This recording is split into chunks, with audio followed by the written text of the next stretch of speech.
Guys, Ratan Tata जी को भारत का रतन भी कहा जाता है और कहा भी क्यों ना जाए। उन्होंने देश को इतना कुछ जो दिया है। आज पूरे टाटा ग्रुप में कुल मिलाकर 80 कंपनियां और लगभग 15 से 16 कंपनियों में तो फॉर्च्यून 500 कंपनियों की लिस्ट में भी शामिल है। लेकिन आपने कभी सोचा रतन टाटा जी सारी बोर्ड मीटिंग्स को इतने बड़े ग्रुप को कैसे संभालते होंगे? इसका एक सीधा सा जवाब है, and that is all about time management. दोस्तों, आपको ये जानकर हैरानी होगी कि रतन टाटा जी एक साथ 4 बोर्ड मीटिंग्स को संभालते थे, क्योंकि उन्हें टाइम मैनेज करना आता है। रतन टाटा जी जब ऑफिस जाने के लिए अपने घर से निकलकर अपनी गाड़ी में उस दिन की मीटिंग वाली फाइल को देखते हैं और तब वो जान पाते हैं कि उस दिन की मीटिंग का विषय क्या है और उसे किस तरह एक ही टाइम में खत्म किया जाता है। और इसी टाइम मैनेजमेंट की कला की दम पर आज वो देश के सबसे बड़े प्रतिष्ठित बिजनेस आइकन है। दोस्तों, अगर आप भी इस टाइम मैनेजमेंट की कला को सीखना चाहते हैं तो आज ही हमारे टाइम मैनेजमेंट कोर्स को एनरोल कीजिए, जिसका लिंक हमारे डिस्क्रिप्शन बॉक्स में है। तो जानिए टाइम को मैनेज करके कैसे लाखों रुपए कमाते हैं। मिलते हैं अगली वीडियो में। गाइस, अक्सर लोग आंखों के आसपास होने वाले डार्क सर्किल से परेशान हो जाते हैं, और हो भी क्यों ना। डार्क सर्किल होने का मतलब सिंपल है कि आपकी आंखें और उसके आसपास की मांसपेशियां कमजोर हो रही हैं। लेकिन घबराइए मत, क्योंकि आप घर बैठे ही कुछ होम रेमेडीज के थ्रू इसे दूर कर सकते हैं। पहला, टी बैग्स। आपको गर्म पानी में टी बैग्स को डालना है और फिर उसके बाद उन टी बैग्स को ठंडा करने के लिए रेफ्रिजरेटर में रखना है। ठंडे होते ही उन टी बैग्स को दोनों आंखों पर रख लेना है और 5 मिनट बाद ठंडे पानी से उस जगह को धो लेना है। दूसरा, कोल्ड मिल्क। कोल्ड मिल्क आंखों के लिए नेचुरल क्लीनर की तरह काम करता है। सिंपली आपको कॉटन के जरिए आंखों के डार्क सर्किल के एरिया पर उसे लगा लेना है। कुछ देर लगे रहने के बाद उस जगह को ठंडे पानी से फिर से धो लेना है, और ऐसा आपको हफ्ते में 3 बार करना है। सो गाइस, अगर आपको भी ये डार्क सर्किल्स हैं तो आज इन होम रेमेडीज को यूज करिए, आपके डार्क सर्किल्स जरूर दूर हो जाएंगे। ऐसी होम रेमेडीज के लिए शेयर, सब्सक्राइब एंड लाइक। मिलते हैं अगली वीडियो में।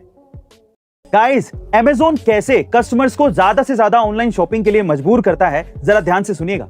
आज इंडिया में लाखों लोग ऐसे हैं जो ऑनलाइन शॉपिंग के लिए अमेज़न की प्राइम मेंबरशिप लेना प्रेफर करते हैं, क्योंकि अमेज़न अपनी प्राइम मेंबरशिप के साथ 1 साल के लिए फ्री और fast delivery, prime video, prime music, prime reading और एक्सक्लूसिव डिस्काउंट्स जैसे कई बेनिफिट्स देता है। लेकिन आपने कभी सोचा कि अमेज़न केवल 1500 रुपए में इतने सारे बेनिफिट्स क्यों दे रहा है?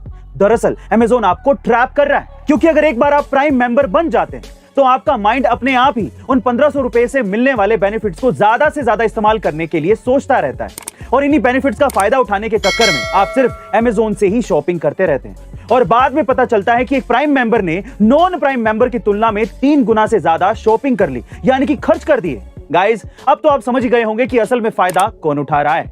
आपका इसके बारे में क्या ख्याल है, कमेंट सेक्शन में जरूर लिखिएगा, और ऐसे अमेजिंग वीडियोस के लिए शेयर, सब्सक्राइब एंड लाइक। मिलते हैं अगली वीडियो में। गाइस, ऑस्कर अवार्ड सबसे बड़े अवार्ड के तौर पर दुनिया में जाना जाता है, लेकिन इस साल जो कांड हुआ है उसकी चर्चा ऑस्कर अवार्ड से भी ज्यादा होने वाली है। जी हां गाइस, ऑस्कर की भरी महफिल में एक्टर विल स्मिथ ने स्टेज पर जाकर होस्ट क्रिस रॉक को थप्पड़ जड़ दिया। पहले तो वहां मौजूद सेलेब्स को लगा कि ये कोई मजाक है, लेकिन बाद में माहौल गंभीर होता देख एहसास हो गया कि इतने बड़े मंच पर कुछ ऐसा हुआ है जो ऑस्कर के इतिहास में कभी नहीं हुआ। दरअसल क्रिस ने विल स्मिथ की वाइफ जेडा के गंजेपन पर कमेंट करते हुए कहा कि फिल्म J.I. जेन में उन्हें गंजेपन की वजह से ही कास्ट किया गया था, और उन्होंने अपने बाल नहीं कटवाए थे, बल्कि वो एलोपेसिया बीमारी से जूझ रही हैं, जिससे उनके सिर से सारे के सारे बाल गायब हो गए। यही बात विल स्मिथ को बहुत ज्यादा बुरी लग गई और उन्होंने स्टेज पर जाकर क्रिस को जोरदार थप्पड़ जड़ दिया। बहरहाल दोनों ने एक दूसरे से माफी तो मांग ली है, पर आपको क्या लगता है कि पहली गलती किसकी थी? कमेंट सेक्शन में जरूर लिखिएगा, और ऐसे अमेजिंग वीडियोस के लिए शेयर, सब्सक्राइब एंड लाइक। मिलते हैं अगली वीडियो में। गाइस, ये घटना है हरियाणा रोडवेज की, जहां पर एक बस चंडीगढ़ से सिरसा जा रही थी। इस बस में 2 लड़कियां भी थी जिन्हें कैथल जाना था। बस में बैठी ये लड़कियां ईयरफोन लगाकर गाना सुनने लगी।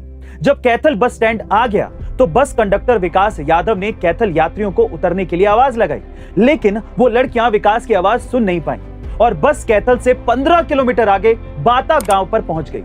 तब विकास को यह शक हुआ कि लड़कियों को कैथल उतरना था। विकास ने तुरंत बस रुकवाई और फोन लगाकर लड़कियों के पापा से बात की और कहा कि आपकी लड़कियां गलती से आगे आ गई हैं। तब लड़कियों के पापा ने कहा कि बेटा, आप इनको बाता बस स्टैंड पर उतार दो, मैं अभी 15 मिनट में कार से इनको लेने आ रहा हूं। लेकिन रात ज्यादा होने की वजह से विकास ने लड़कियों को अकेला उतारना सही नहीं समझा और उनके पिता के आने तक का वेट किया। गाइस, विकास ने विमेन सेफ्टी के लिए जो मैच्योरिटी दिखाई है, इसके लिए विकास की तारीफ तो बनती है। ऐसे अमेजिंग वीडियोस के लिए शेयर, सब्सक्राइब एंड लाइक। मिलते हैं अगली वीडियो।